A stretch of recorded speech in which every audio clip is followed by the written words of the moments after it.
What's up, everyone? Welcome to this week's installment of DappRadar Meets. I'm just going to do a quick check. Robert, are you there? Check 1 2 1 2. Check 1 2. Should we just carry on listening to the music, or do you think we should progress into the whole AMA thing? Or I was enjoying the music, to be fair. all right, so we've had a few tech issues recently, so that's why I just start off, just make sure Rob's actually there.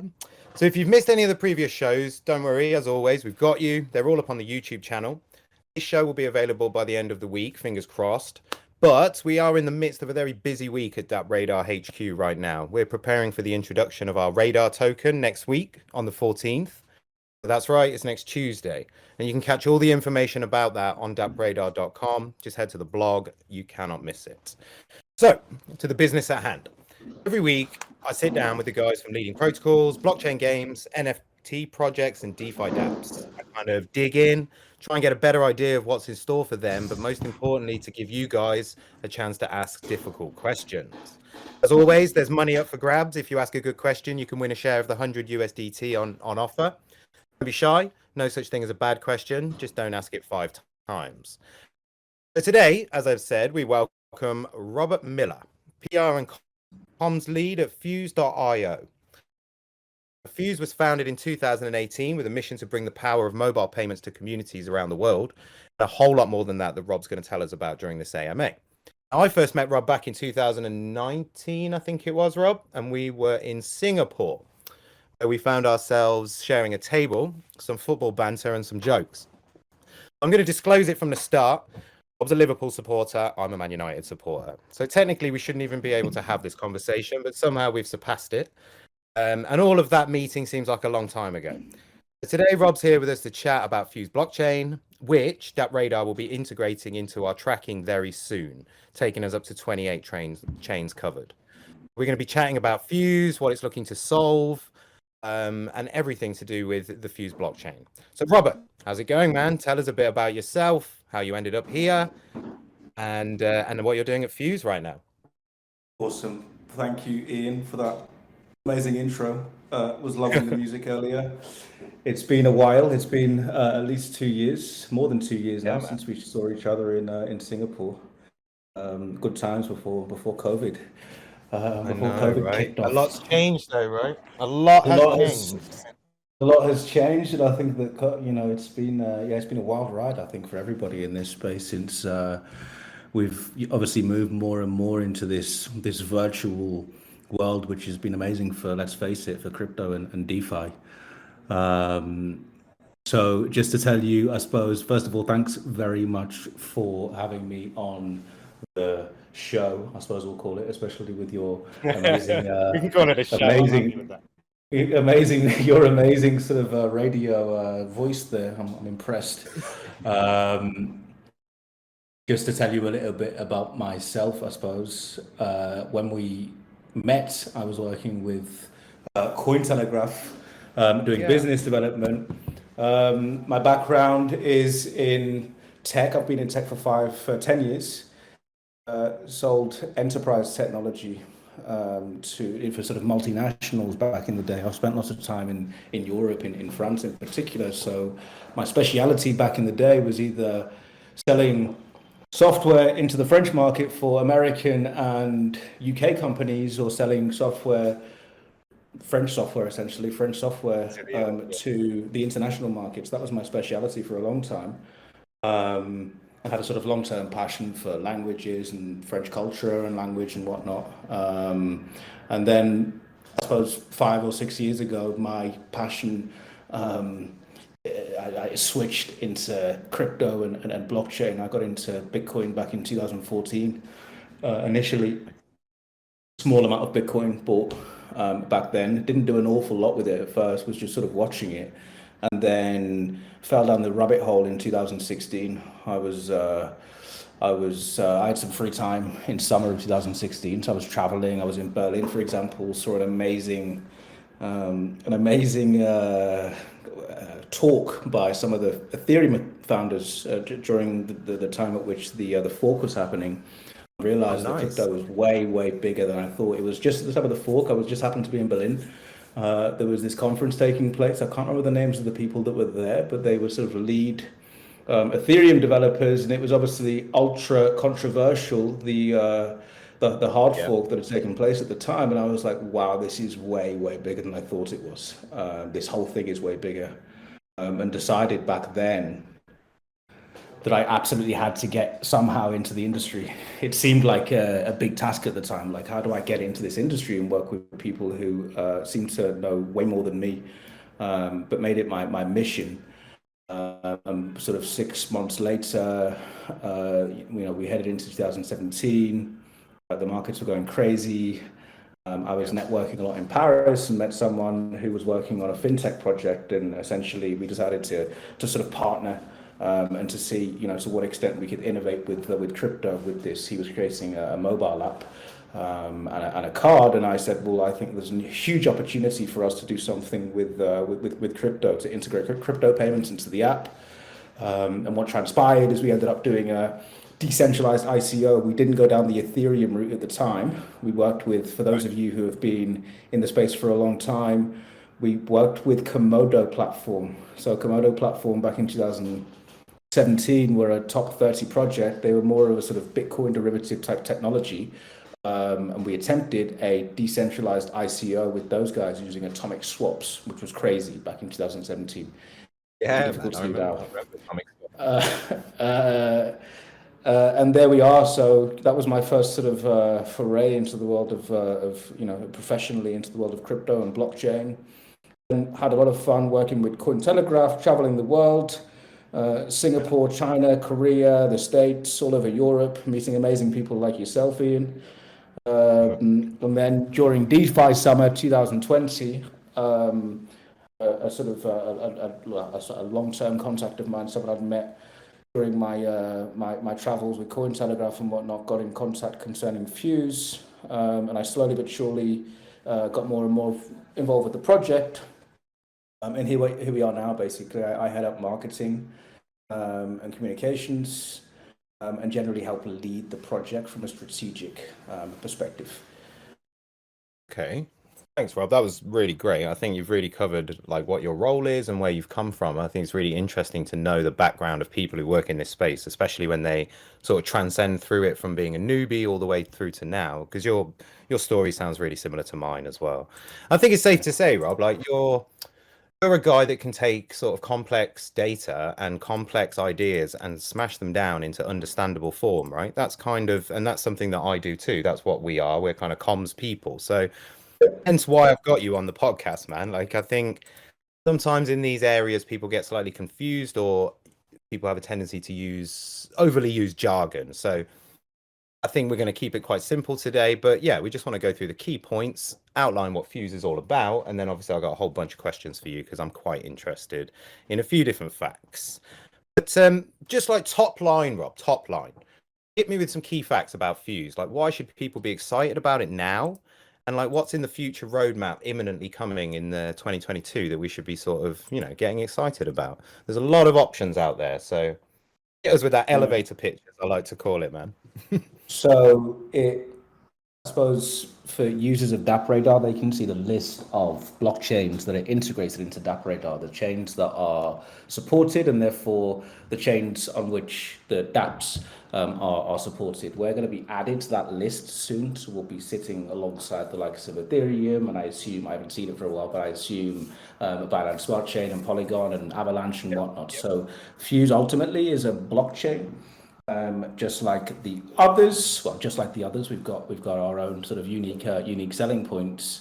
I suppose it's important to understand some of the individuals that are involved with the project. So Mark Smargen, who's the CEO, who's sitting right next door right now, I'm actually in Tel Aviv at the head office. Mark Smargen formerly he's been involved with crypto since 2011. There was a project back in 2011 called the Colored Coins Project. It was essentially an early sort of ERC20 project, right? So the idea was to create these colored coins on the Bitcoin protocol. Multiple people were involved in that project. Well-known people were involved in that project. Vitalik was involved in that project. People like Yoni Asia at eToro were involved in that project. Mark, CEO at Fuse now, was involved in that project. And they were trying to create these colored coins, which sort of resemble to some extent tokens on Ethereum. They realized at the time that the technology didn't really allow, Bitcoin didn't allow for a lot of the stuff they wanted to do. And then, of course, 4 or 5 years later, Ethereum came along. And then Mark was also involved with, he was one of the founders of Kolu, which was the sort of follow-on, I suppose, to colored coins, and ultra focused on, how can we take this technology and really make it usable for everyday people. So this was back in 2015, they launched this. And the idea being to create, to integrate payments for local communities, for municipalities. So there were, for those of you who know the UK, there was the Liverpool pound, which was created back in the day. There was the Bristol pound, and there was the Tel Aviv shekel. The idea being that if you spend, let's say, £1 or $1 at a chain store like a Walmart or a Tesco's, then typically 10 cents will stay within the local economy. If you spend £1 or $1 at a local store, then typically 40, 30 cents, pence will stay within the local economy. That's really the ethos behind Kolu, and then now Fuse. And when we think of local economies or communities, they can either be local, that being Liverpool, or Bristol, which I think where you're from, Ian. Is that correct? Yeah. It's a uni there. Yeah. It's close to my heart. Yeah. Or it can be virtual, right? In the age we live in now, it can be virtual. So the idea is to encourage people to transact amongst each other.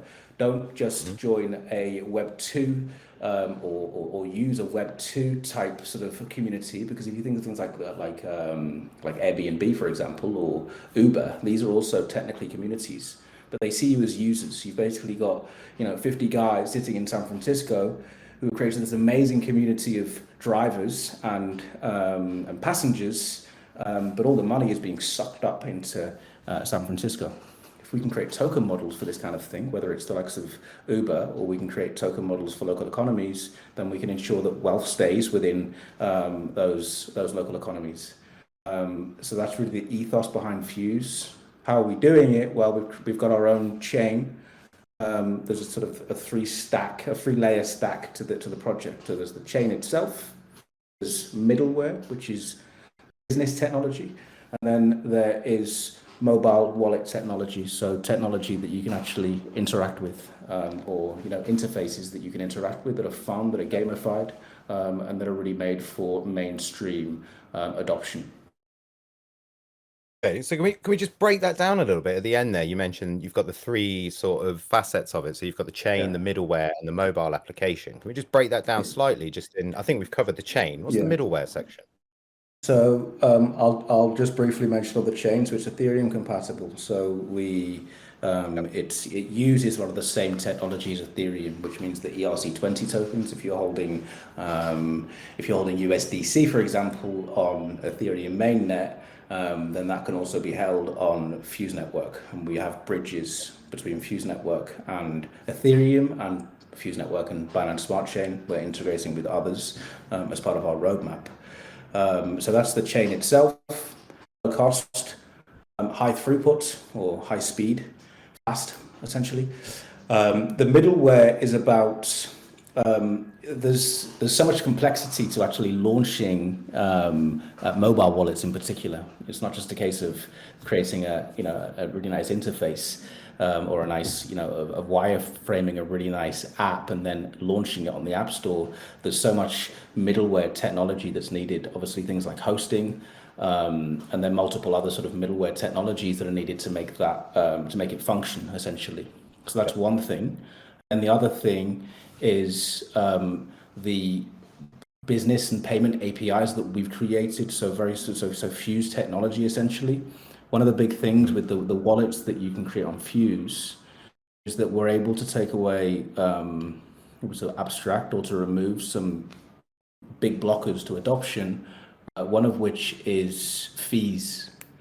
So if you're creating a business on Fuse or a local community on Fuse, then you as the owner of that business, or you as the first operator essentially, will pay the fees, and you'll be able to make it so that the individual user doesn't need to hold Fuse or hold Ethereum or hold whatever underlying token is needed normally to pay those fees. This is ultra important for mainstream adoption. So we're able to abstract those fees away, and make it much easier to allow for adoption, essentially. Other things with the mobile wallet technology that we focus on is things like social recovery. So taking away the need for private keys. How do we do that? Well, currently it's an identity thing. If I'm a wallet holder, I can prove that I'm the owner of that wallet by having a private key, but it's mega complicated. Yeah. Another way to do it, and this is what social recovery is for me to get locked out of the wallet, and then in order to get back in, I'll contact two people that I know called guardians. Depending on the configuration, it'd be 2, 3, 4, 5 people. They'd be guardians essentially, and they would vouch for me to get back into the application. So social recovery is another sort of another feature. And then, the wallet technology generally is really focused on providing features that make it ultra easy for people to onboard and use the app. So things like on-ramping from fiat. So we have a key partnership with Ramp Network. It means that people in 170 countries can use their credit card to buy crypto within the app, and therefore on-ramp into the app. They can swap within the app, so there's a swapping functionality within the app. And there's multiple sort of incentives, essentially multiple ways that they can interact with DeFi within the Fuse Cash app in particular I'm talking about here. Such as just holding Fuse dollar, so the stable coin that we have on Fuse, and getting APY on that. There's multiple. We look at the likes of Venmo and Robinhood and stuff, and we say, how can we create the same experience but non-custodial and on the blockchain? Okay, amazing. I mean, just from like a sort of top-down view, it's like you're really focused on the usability of it, really focusing on the onboarding of it, which is awesome because that's really the kind of sticky point that we all know about, I believe, in the blockchain industry is like, as you mentioned, that thing about private keys it really piqued my interest there, the Guardian system. That's smart, man. Like that just seems to make a lot of sense when you compare it to MetaMask, where I know people that have lost these keys. And that's it. You're done. Like you're out of the game. And there's no better way to be disgruntled than that, right? Like you just sort of booted out of the whole the whole game. And that seems really cool. It leverages Bluetooth as well. It's actually something. So social recovery is a technology that's being eyed by certain projects in the space, and it's being flagged by Vitalik in particular, Vitalik Buterin, as like a key priority. Going into 2022, it's something which is ultra important for us to really start taking DeFi mainstream. Yeah, it's amazing to hear because, like we said, they're the sticky points, and if we can alleviate some of those, as other platforms perhaps are doing, it's amazing. That's going to really help things. So, and also the fact that you mentioned there that you can take tokens from Binance Smart Chain, you said, and Ethereum, and you can fundamentally just import those into your wallet. Over, that's right? Yeah. That is correct. Yeah. Any blockchain out there, one of the sort of key performance indicators, one of the key things it's trying to do is to increase liquidity and to incentivize people essentially to come into the community, come into the ecosystem. So those bridges allow us in particular to bring more liquidity into the Fuse network ecosystem. And we'll do reward programs basically. So for liquidity providers wanting to provide liquidity on our DeFi platform, which is FuseFi, and there are others within the Fuse ecosystem, there'll be incentives, rewards, essentially. Okay. Nice. I mean, we're getting into like the area of dApps really organically here. Like I think for me, obviously I work at DappRadar, but one of the most important metrics of a blockchain is the strength of the dApp ecosystem. Like arguably the dApps are the things that attract the users to the blockchain, and they're the ones that offer the tangible services. And then in turn, we're hoping that drives more users. Can you tell us a bit about like some of the real world projects in the ecosystem there, and like who's building on Fuse? Because I know some of the names like People, Flambeau, they kind of stand out, but then I saw Sushi as well. So can you tell us a bit about the sort of DApp side of it? Not the integrations like Chainlink and Yeah, stuff, but more about yeah, the DApp. yeah, for What's going sure. on Fuse? So, it comes back to our focus on real world implementations. These are the key sort of projects that are, that are spearheading Fuse's mission. So, Good Dollar is a big one. So, Good Dollar is the UBI project that's backed by the people at eToro, Yoni Asia in particular, who's obviously been in the space for a long time. It's it's a universal basic income project. There's a DeFi element to it. The way it works is that you have I'll call them liquidity providers, or they're philanthropists to some extent. People that have got money, they put money into a DeFi protocol. They get yield. Now they could go to Sushi if they liked, or they could go to Compound and they'd get maybe 5% yield. They could go to Good Dollar and they'll get 4%, but they'll give 1% to people who are claiming universal basic income. The idea is to do good by doing good, essentially, to obviously get a return on their money, but also save off a portion and do good things with it. So Good Dollar is a huge project on the platform. They have 40,000 daily active users. Amazing. That's pretty amazing, Rob. No, so I just wanted to, just in case nobody, some people may not know what UBI is. So Universal Basic Income is kind of a what can we call it? An idea that's being sort of talked about for quite a while now, about a decade, and it's the idea of basically supplying the population of a country with a basic level income so that they can free up some of their time in order to educate themselves better or do better things. So it's like the dole, I guess you could call it in England. That's what we call it. But yeah, but it's better because it's decentralized. Yeah. In the sense that the big challenge we have with state-based UBI is that it requires taxpayers to fund it, essentially, and therefore it's ultra controversial.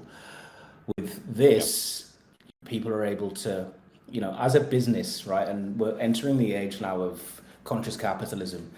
And once again, this idea being that a company should focus on its bottom line. It should focus on making money and growth and feeding its employees and making sure that they can survive. But they can't just focus on that. They have to focus on what are you doing that's good in the world, notably in terms of health, notably in terms of education, or notably in terms of of social welfare and helping people in general. It's why we're seeing the growth of what we call of B Corps, so the likes of Patagonia, for example, that give 1% of their revenue to good causes, notably the environment. I believe. I think they're focused on the environment, and it's a marketing benefit for them. People see that companies like Patagonia are doing great things, and they think, and I'm the same. Like I'd much rather buy a $130 rucksack from Patagonia than from another company that I don't believe is doing any good in the world. So it's fine for Patagonia to do that and to market it as as a company that's doing good. And I think that the idea with Good Dollar long term will be the same. Like I can see a world in which companies and even let's say influencers and brands essentially are providing liquidity on Good Dollar, and they're making it they're seen to be doing so essentially and seen to be doing good in the world. And I personally believe long term in the denationalization of us, basically of humans. I believe the state is going to become less and less powerful. As part of that process, it's become more and more important for people, for us basically, for brands and entrepreneurs and companies and businesses to do more and to show they're doing more, so we can continue to sustain ourselves, basically, continue to sort of sustain ourselves as a society. So yeah, it's an exciting project for sure. Definitely, man. You just reminded me of our mutual friend Arcane Bear there, because that's the kind of work that he's into, isn't he? That's what I remember meeting him, and that was his kind of not pitch, but that's what we were talking about a lot, that companies come to him looking for marketing advice in a different direction, basically. And That was 2 years ago, and it feels like it's never been more relevant than now. So, yeah, that Good Yeah, Dollar for project, sure. that's like something that's going to stand out for sure. But sorry, I interrupted you, man. There are far more No, projects. you know. Please continue. Yeah, Arcane Bear, by the way, T.O. Bear, Arcane Bear is a very good friend. We chat daily, and he is very much involved in the charitable space within. He's constantly sort of running initiatives to help people. Basically, every day he's looking for new ways to help people and to pay it forward. Very cool guy, a very cool guy with a big heart, right? From what He I is a can very good assess guy in with a the big short heart. time Yeah. that I met him. Yeah. I'm blessed to call him a friend. If anyone wants to check his YouTube channel, it's Arcane Bear. Give him some love on his some YouTube channel. Definitely.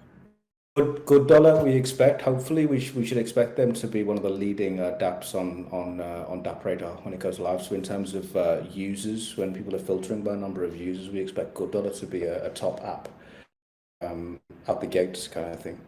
We'll see. Maybe Nice. top 10 conservatively, maybe top 5.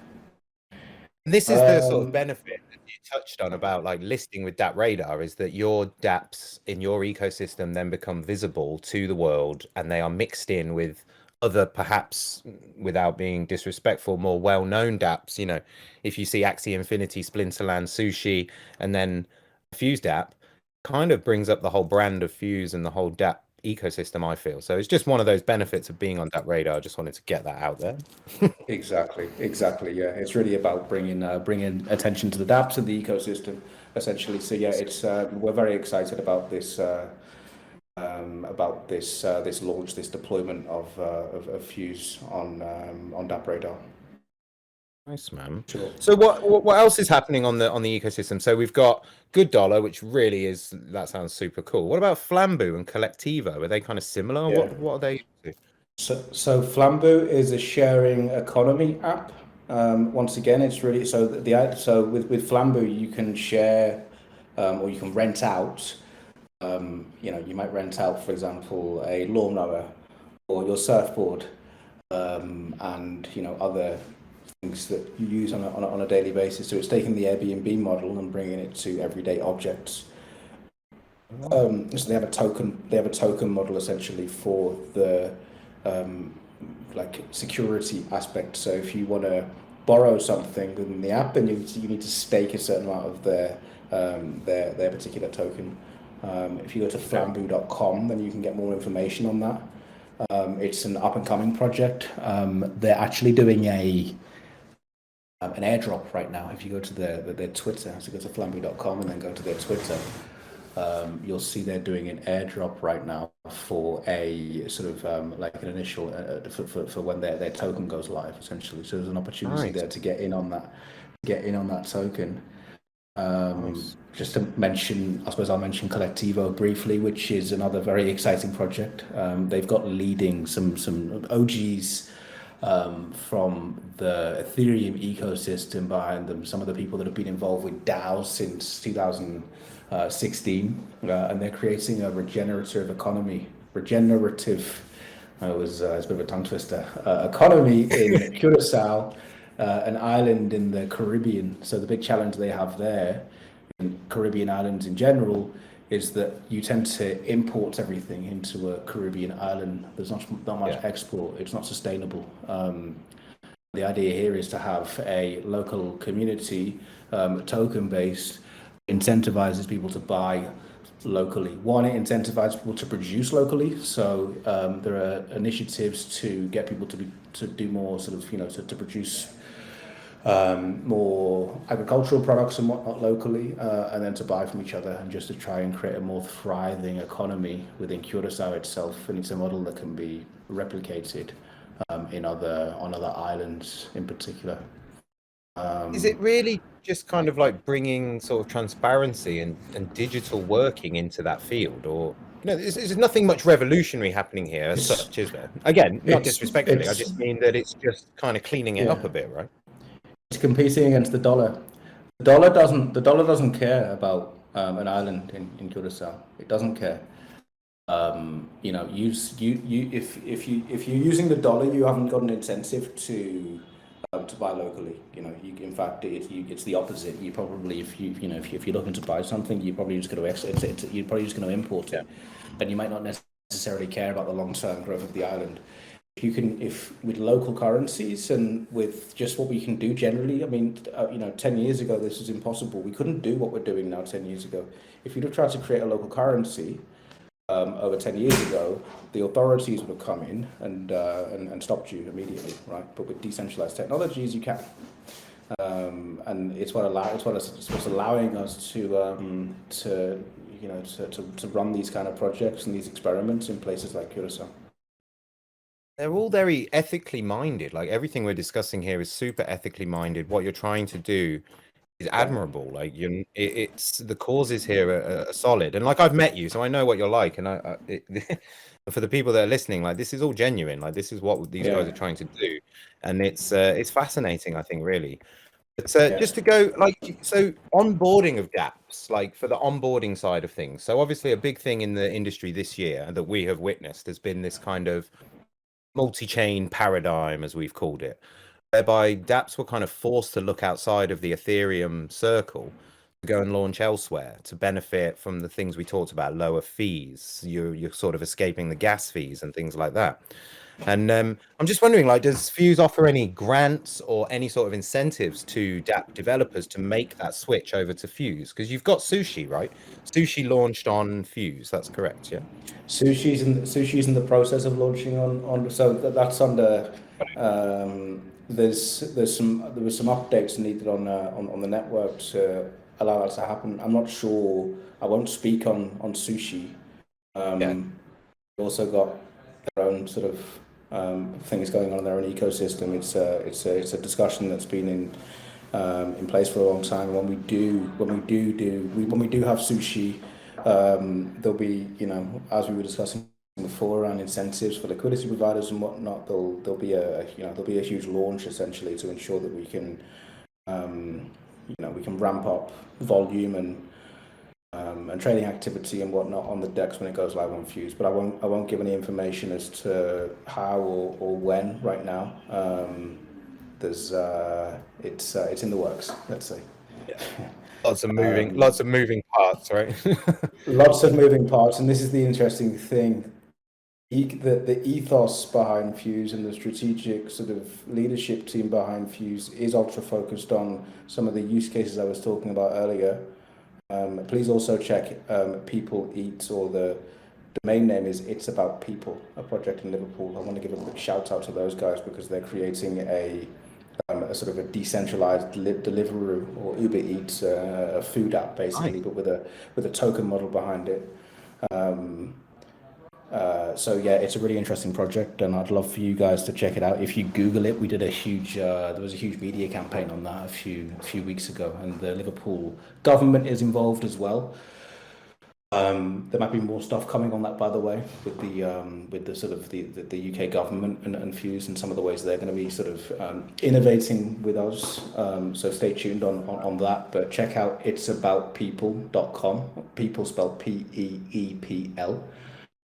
And yeah, a really interesting project. And yeah, we are focused on these real world use cases. That being said, this is technologically, it's an Ethereum compatible chain. So we're also seeing, anything and everything happening in the Fuse ecosystem. You're getting the more Deegan stuff happening.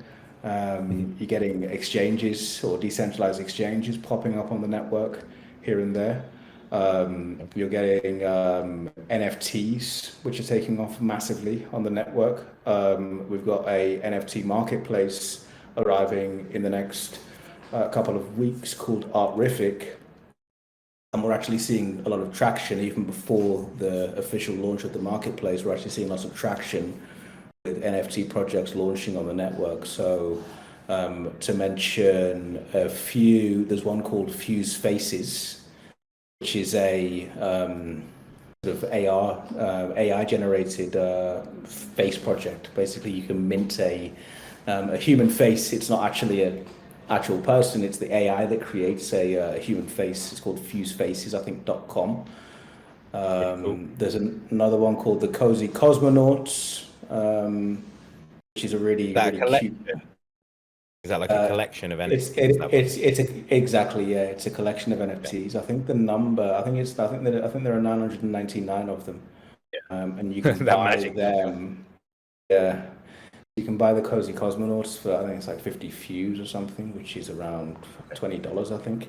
Okay. Obviously, the gas fees are much lower on Ethereum.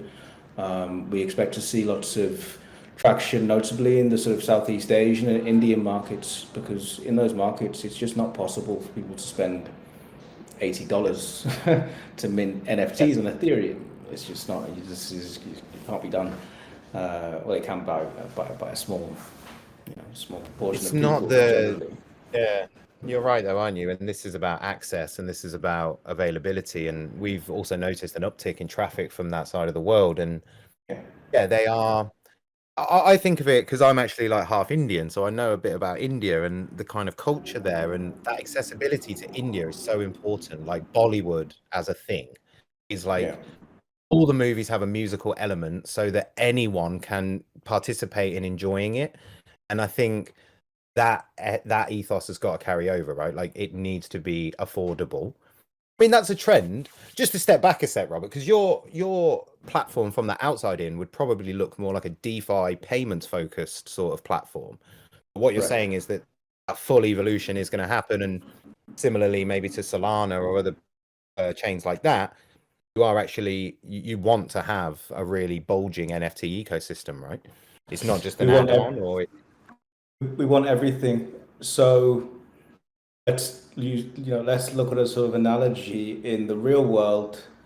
If you're going to if you're going to open a bank, which is essentially like the DeFi, then maybe you should not just launch or open a bank in a place where there's only banks around you. Maybe you should open that bank in a place where there's also a bakery and an art store and all the other things that make for a healthy ecosystem. So we want everything essentially happening in the ecosystem, and obviously with some of these projects like People Eats, which is doing food stuff, and Flambu, which are doing sharing stuff, and then obviously all the fun NFT stuff that's taking place. Deegans are also welcome, large liquidity providers, if they want to come and get huge rewards, huge APY for getting involved with the Fuse ecosystem. Everyone is welcome, but we want it to be diverse and therefore sustainable. yeah. You're going to see that similar, like this year, certain chains really came out swinging, like Polygon, Binance, they really came out. And I think you guys are probably on track to see a similar sort of trajectory there. That first of all, you get a large abundance of dApps.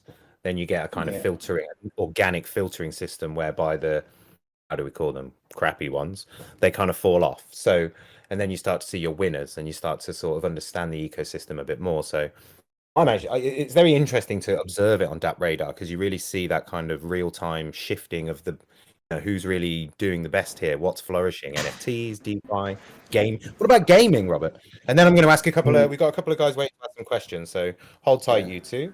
But yeah, what about Yeah. gaming? Like we've obviously seen that gaming has driven well, I'm not going to say mass adoption, but we're getting closer to this kind of magical number of users. And are you guys looking Yeah. at that segment? Yeah. So just to briefly come back to what you were saying about the growth of the ecosystem and similarities with other large EVM in particular, or just chains in general. It's what's really interesting is when you're building a project like this time last year with Fuse, I knew everything that was happening. In fact, me, Mark, and Isaac in particular, we kind of, we everything came through us essentially. Um, we were, it was a very sort of push focused project. We had to push to get things moving. The interesting dynamic we're seeing now is that there are new projects popping up every single day, and I can't keep up anymore. So you need to Yeah. you need to kind of accept that as well, and sort of realize that there's stuff happening in the ecosystem that you've got no idea about anymore. And it's really exciting to see the ecosystem taking on a life of its own. Essentially, that's really exciting. Yeah, that's a On good the, point that it just kind of happens. You don't have any control over who lists their dApps and yeah, who builds, and exactly, that's exactly, yeah, exactly, very and cool that's to ultra see. exciting to see. Yeah. On the gaming side of things, there is some interest. One thing I'd be really interested in speaking to, if anyone's got contacts or is connected in the space at all. There are gaming projects. I won't mention any, but there are gaming projects that are, in fact, actually, this is an example of where there's stuff happening which I don't know about. If anyone's on the call from the Fuse ecosystem, by the way, wants to put their hand up in a second and mention some of the gaming projects that are launching on Fuse, then please maybe do so. There is one in particular, but I can't remember who's launching it. Another thing I'm ultra interested in, for some of our less, crypto expert, gaming, NFT expert people, we'd love to give the big challenge that everyday people have.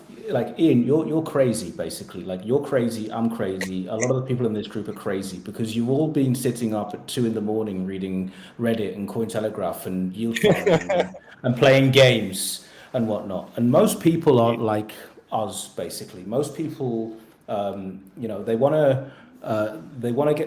to get access to financial products that allow them to protect themselves from inflation, for example, or get some sort of return on a yearly basis. They also want to go home at 7 in the evening and spend time with their girlfriend, their boyfriend, and the kids, and watch a nice film and just live a normal life. And one of the things we're really yeah, exactly. One of the things we're really focused on is how can we make it really easy for these people to get into DeFi, and get access and exposure to financial products that doesn't require them to spend the rest of their life falling down the rabbit hole and dedicating themselves to it. One way of doing that is, it's Fuse Cash, basically. It's what we're doing with Fuse Cash, allowing people to get yield on Fuse Dollar, and to buy top cryptos and cryptos that are more, essentially more, to some extent, more stable. One thing I'm really interested in is some of these index products. I know that the guys at the Index Group have created like a metaverse index product, for example, which allows you to basically buy one token that gives you exposure to all of the different metaverse, well, not all of them, but like top metaverse projects. I'm definitely interested in. Yeah, exactly. Like a basket, right? Like a real investment basket. Exactly. I definitely encourage that kind of thing, and I'm definitely interested in partnering and speaking with projects that do that kind of thing. To maybe get them into Fuse Cash or on FuseFi, our DeFi platform, or just in the Fuse ecosystem in general. There is a gaming project, one lead gaming project that's launching on Fuse imminently, but I don't know the name of it. It's all fair game, basically. It's something we welcome in a big way. Yeah, definitely. Well, it would be a bit crazy not to, I would imagine, right? It's definitely going to be a narrative that sticks for next year as well. Just to talk about opportunities a little bit, and then I will promise I'll come to these questions. I wanted to talk about your governance token a little bit for Fuse.fi. You guys are launching a token, is that right? Has it launched and I missed it? What's happening? Correct, yes.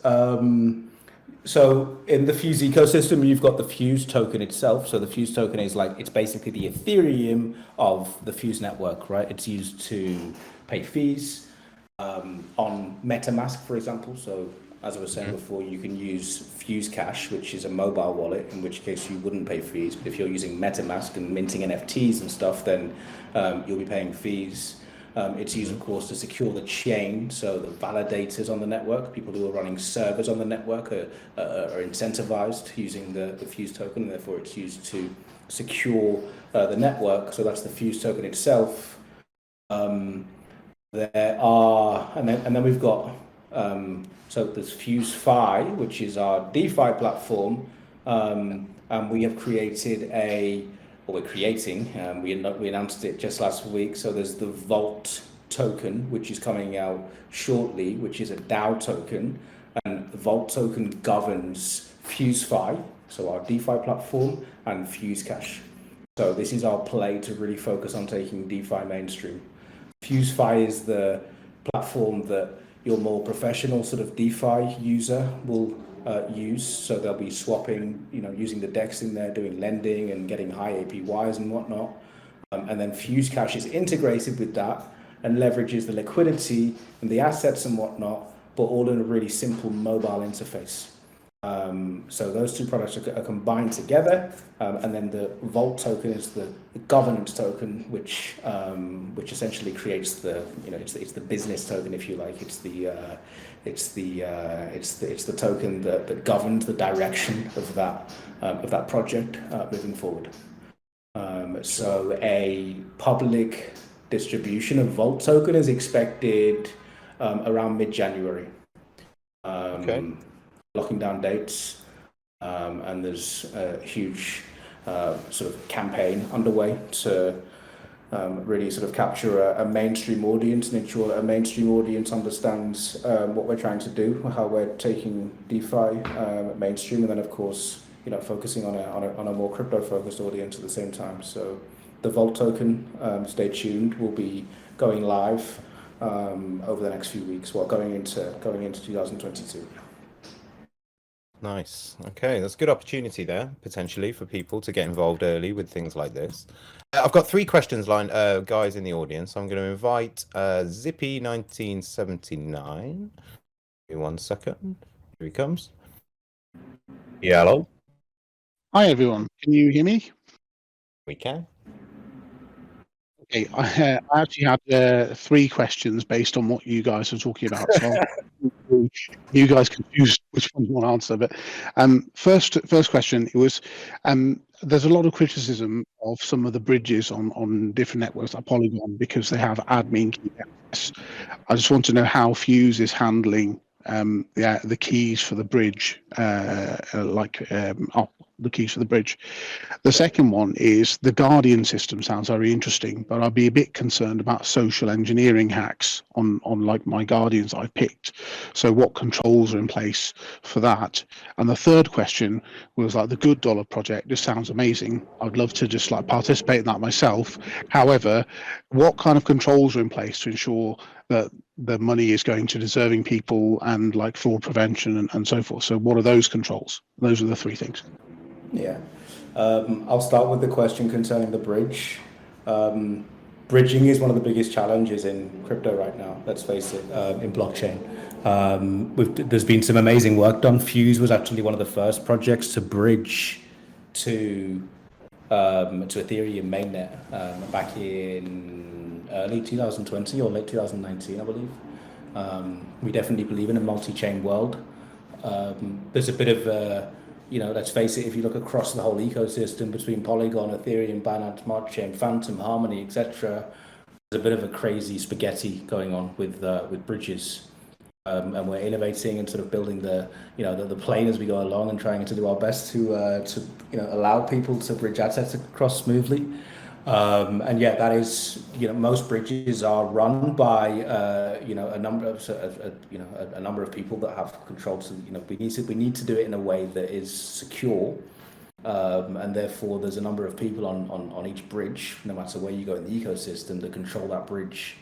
There is a proposal right now, I believe, if you go to the Fuse forum, there is a grant out right now to create a more decentralized bridge, but it's something which is being tackled by a lot of people across the ecosystem, across blockchain in general.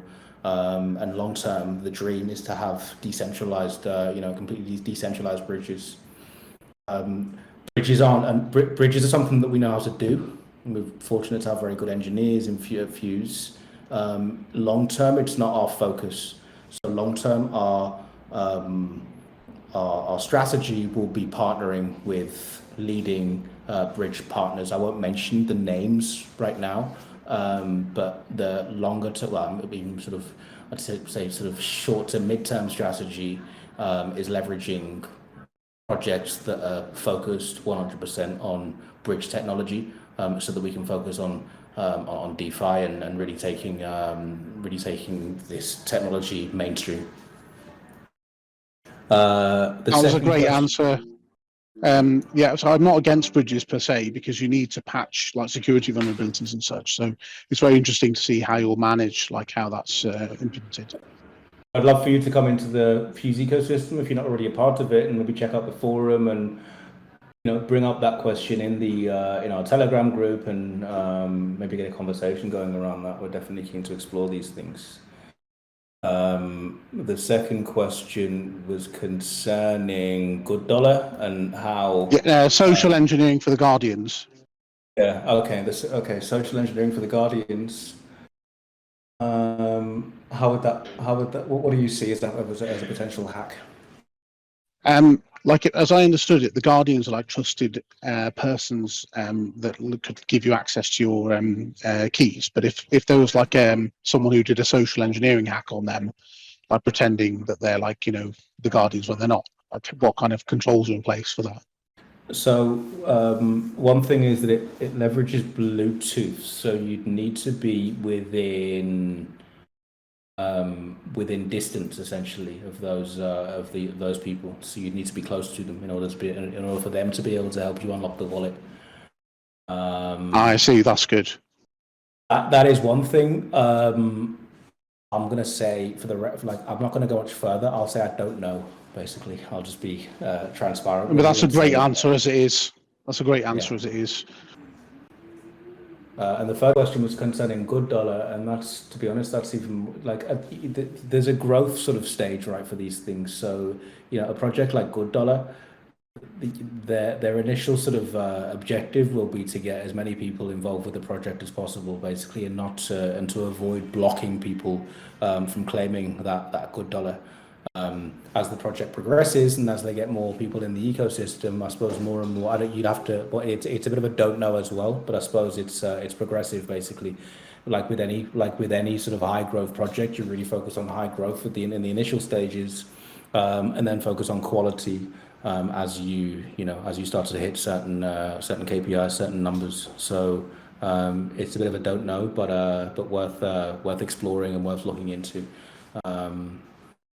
Potentially. No, I think that's a great strategy. It's important to get the money out to people who need it. Exactly.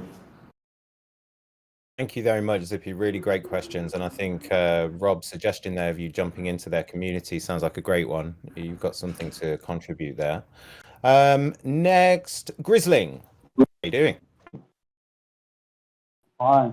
Hello, Robert. Hello, Grizzling. Nice to meet you. Okay. So I've got two questions for you. I was reading in an article about your project that your project decided to, unlike other networks that use the dynamic cost model, the project decided to go with the fixed model. I would like to know how sustainable that is, and going forward, why the project chose that model, and going forward, how sustainable it is. Are you referring to fees on Fuse Network? Could you elaborate a little bit when you talk about dynamic cost model? Yes, I'm about the fee model.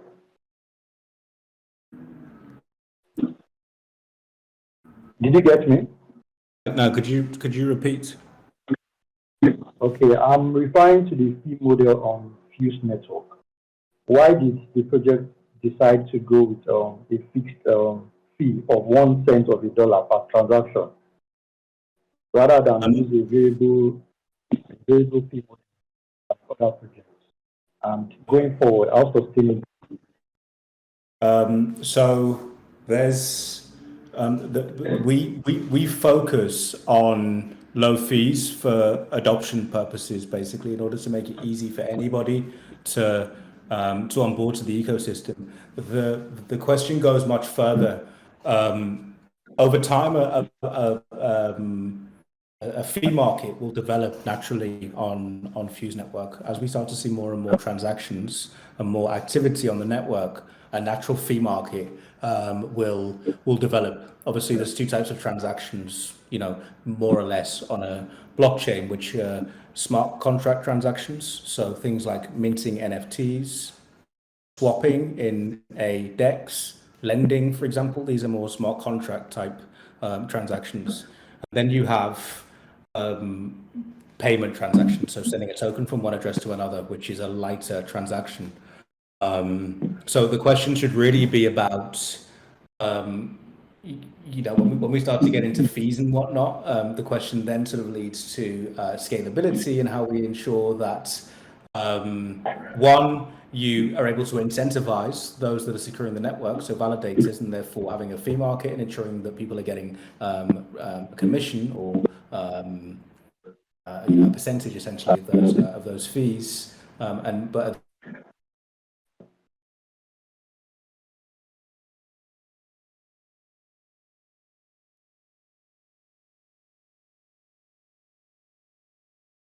Hello, are you there?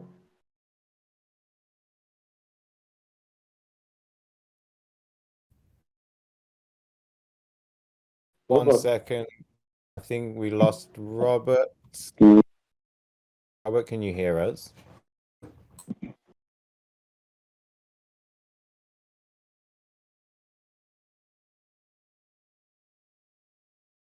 Give him a minute or two. He might have some technical issue there that he'll fix up.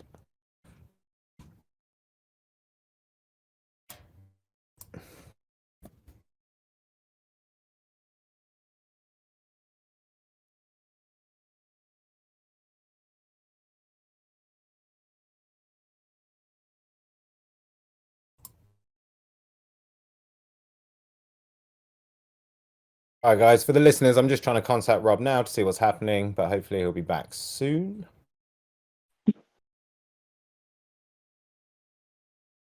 If not, we will have to end the session, but I'm just trying to get him back in now. Now.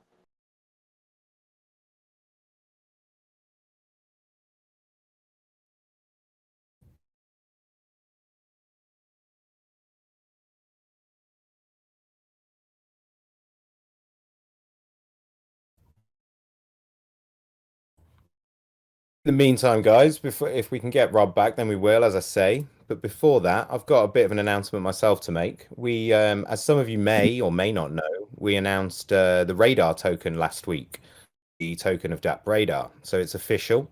Radar will be introduced to the world next Tuesday, December 14th, 7 o'clock Central European time. So we're doing an event in Somnium Space, as we did last week as well. Don't worry, if you don't have a VR kit and things like that, you don't need to attend the event in Somnium. You can just head over to DappRadar and we'll be live streaming. Next week, we've got the lead editor, actually, Mark DeMar, who is he's the lead editor of the Somnium Times.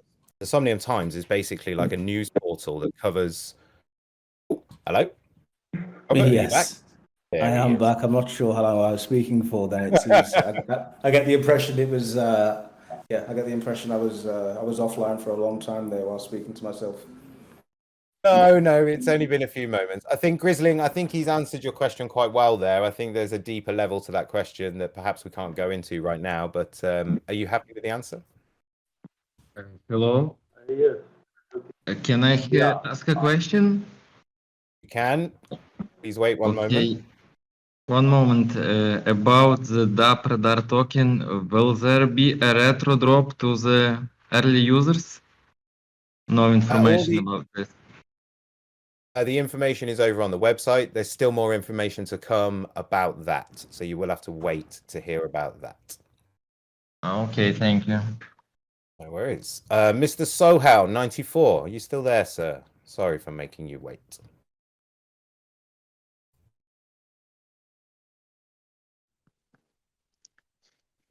Hi everyone, I've got two questions.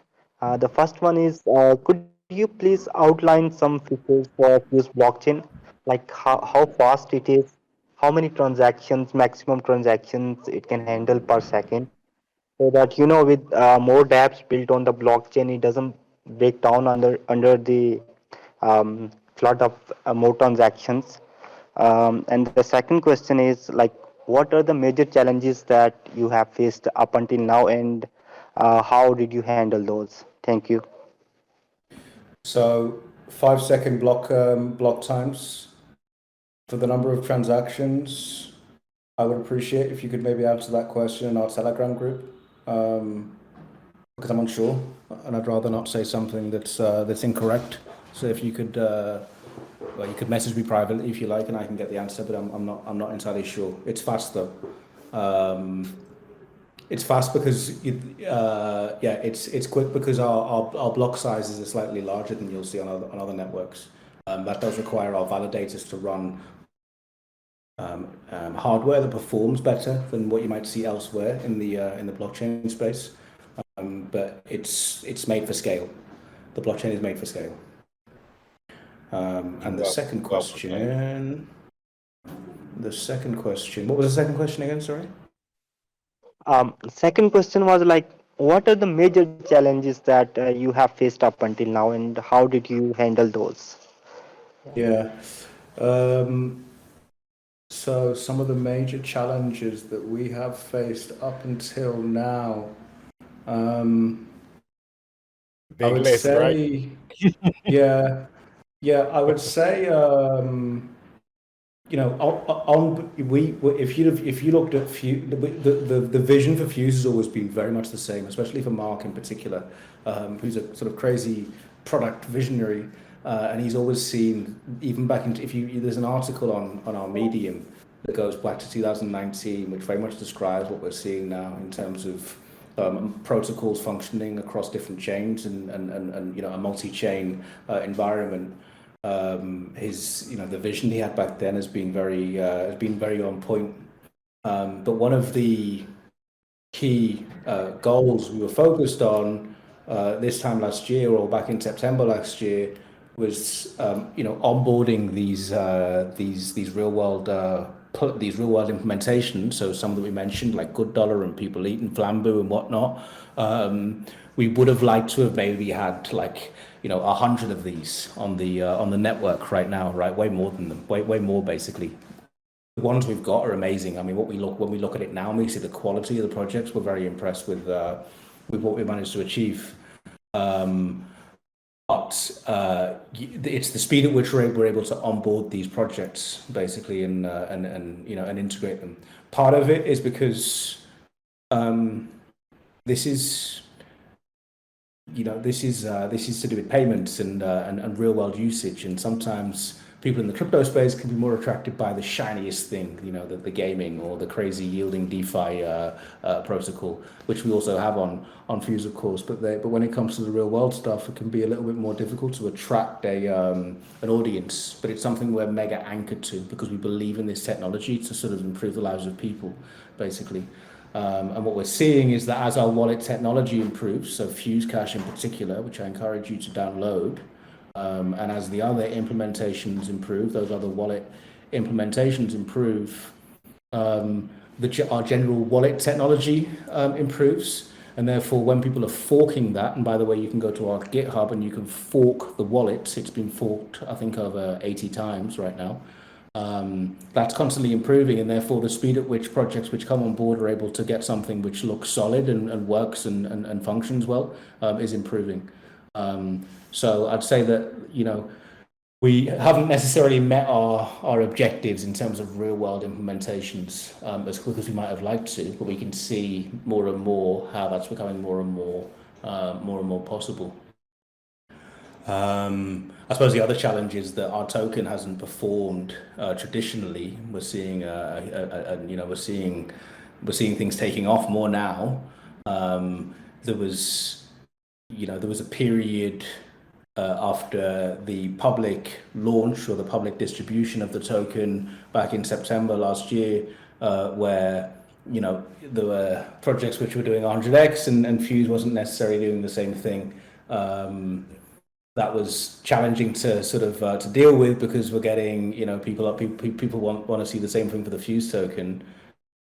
To put a positive light on it, I suppose what we were doing during that time was building infrastructure, building bridges to Binance Smart Chain and Ethereum, putting things like Ramp Network in place for direct fiat onboarding, putting things like Gnosis in place for people to be able to run DAOs, putting Scaffold ETH in place, which is infrastructure and frameworks for NFTs, putting all these frameworks in place to get the effect we're seeing now, which is that it's really, really easy for developers and businesses to build within the Fuse ecosystem. So we had to wait longer for that for sort of ecosystem growth to start taking off, but by doing so, we created a really solid foundation for long-term sustainable growth.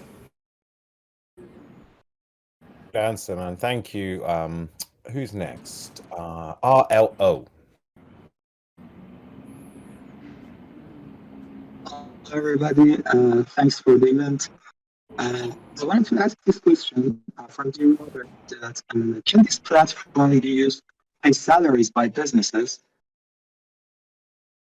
Yes, there is one of the, I was just going to mention this actually, one of the key integrations on Fuse is request network. So if you go to request.network, this is a big project in the space.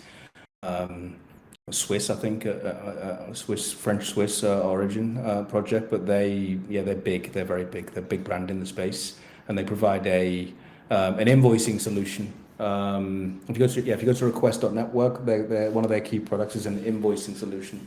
So I use it to invoice the foundation, for example, the Fuse Foundation. And it's made for exactly that purpose, which is payments between businesses and freelancers and employees and whatnot. So it's I encourage you to check it out. It's very much made for that purpose. Nice.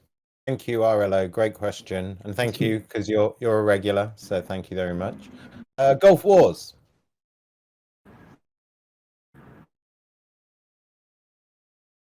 Hello, Hello. am I audible? Go ahead. Yeah. Good evening, everyone. I just wanted to ask, like, in the space of this crypto, there are multiple groups of investors. So some are small, some are large. So what is the group of this targeted audience for the Fuse network, and do they have any upcoming plans for NFT lovers? You'll have to repeat the question in a second concerning NFTs. Concerning, let's say, investors, it's an interesting question.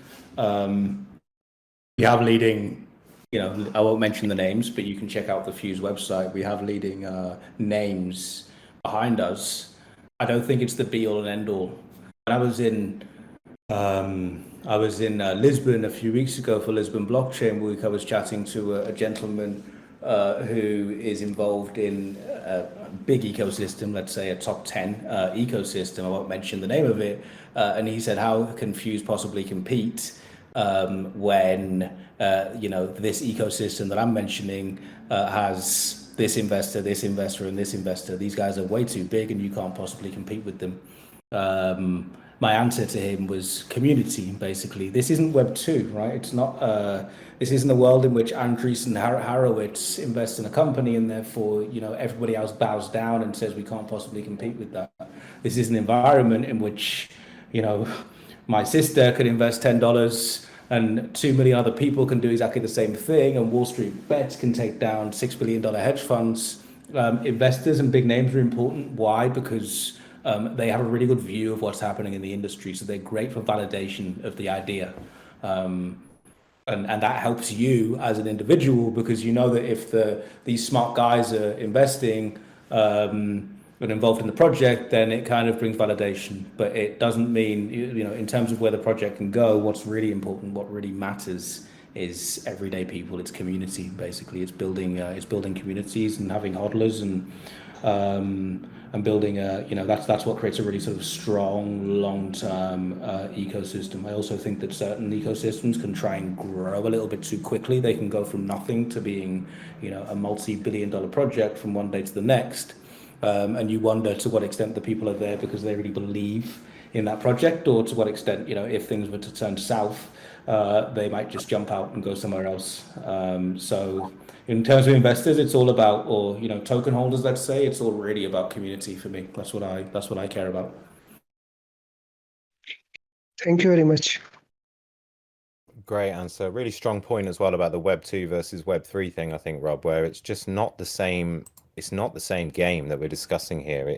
And the community part of it, although we talk about it a lot, is vital to everything happening here. The last question this week. Yeah, Web 2 is about users, and Web 2 is about users. Web 3 is about people. Basically, we're recruiting. It's about team and yeah, top people essentially. That's it, and that's why it's important that people turn up to events like this or listen back and just participate, because you do have a say, unlike in other organizations where you are literally just a number. You can influence here. So yeah, last question for today, Giovanni, SBB. How you doing?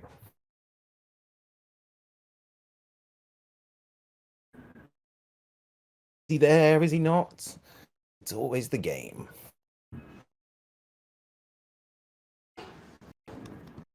Oh. Okay. We're going to wrap it up for this week, Robert. You've been a sterling guest, my man. Amazing cadence and delivery on the answers. As I said at the start of the session, I think the reason that I like to have comms people in is their ability to break down these ideas into understandable language. As I said, Rob, I think you've done a great job there. Some of the ideas here are quite complex, but I'd be quite surprised if most people didn't grasp them fully after your explanation. So thank you very much for that, man. I really appreciate your time. Hopefully we will meet up in the real world at some point in the near or distant future. But who knows, man? Who knows? Yeah, I'm really hoping to see you again at some point in the near future at an event or in wherever we are, basically. Thank you. Yes, I mean, thank you very much for having me on. I definitely agree in terms of trying to speak about these things in the way that everyday people understand, and it's something that it's the thing I love most about what I do with Fuse. It's really trying to convey that message and communicate with people, with everyday people. That's it, man. And I think honestly, you've done a great job. This is a difficult industry, and that question actually previously about what's the most difficult thing you faced. When he asked it, I was just in my mind thinking, "Oh my God, do you mean today or this week?" Or because this is the fastest moving industry I've ever participated in. I'll say something, which is that it's crazy. I've never been so overwhelmed in all my life in terms of you kind of need to accept it, because you're bombarded basically with it comes out of nowhere. I think one of the biggest challenges in this space is recruitment generally. How do we get more people working in crypto? If anyone's sort of interested in getting involved with Fuse, if they think they've got value, they can evaluate things they can bring to the ecosystem, to the project, then please get in contact. Especially, the challenge is that you want anyone to get involved with the project. It does help to have people that sort of know that know the culture basically of crypto. Even though we're taking things mainstream, it definitely does help to have people involved with the projects that know what a blockchain is, that know what a bridge is, that know what NFTs are, etc. So I'd definitely be keen to speak to anybody that thinks they can bring something to the ecosystem. Just on that point as well, I know quite a large amount of sort of young people that when you said that, they may not think, you know what, I actually do know about all these things, because for them it's so native and natural. They've grown up with it almost, and those people, they might be young and they might think they're not deserving of that opportunity, but they really are, because they know the most. And like you said rightly, in this industry, it's hard to hit the ground running if you've never experienced anything in blockchain before, or nothing. So even listening today, learn. If you know, it's because you're curious, and that is ultimately the number one attribute. It's curious and the desire to learn. I think so, man. Okay, cool, man. We're going to wrap it up for today. Once again, huge thanks to Rob for hanging out with me, all the listeners, Marcos and Cornelia, who kind of operate silently in the background, but without them, this whole thing would not be happening. And like I said earlier, just if you didn't catch it, so 2 things for a DappRadar next week. On the 14th, we are officially introducing the world to the DappRadar token, Radar. We're doing the event in Somnium Space. All about the metaverse right now. You can jump in there and join us in Somnium, or you can just watch the live stream on our social channels. That is at 7 o'clock Central European time next Tuesday. So big things there. And then next week, we've got Mark Demar. He's the founder and lead editor of the Somnium Times, which is basically a news portal that covers the goings on inside the fascinating world of Somnium Space. So I'm going to get inside his head next week and really get him to explain what's going on in there, what kind of users he's seeing, and so on. Again, thanks for being with us. I hope you learned something. As always, do your own research. Stay safe. Merry Christmas. And Rob, Thank you very much, man. I will see you very soon, I hope. Thank you very much. Take care, everyone.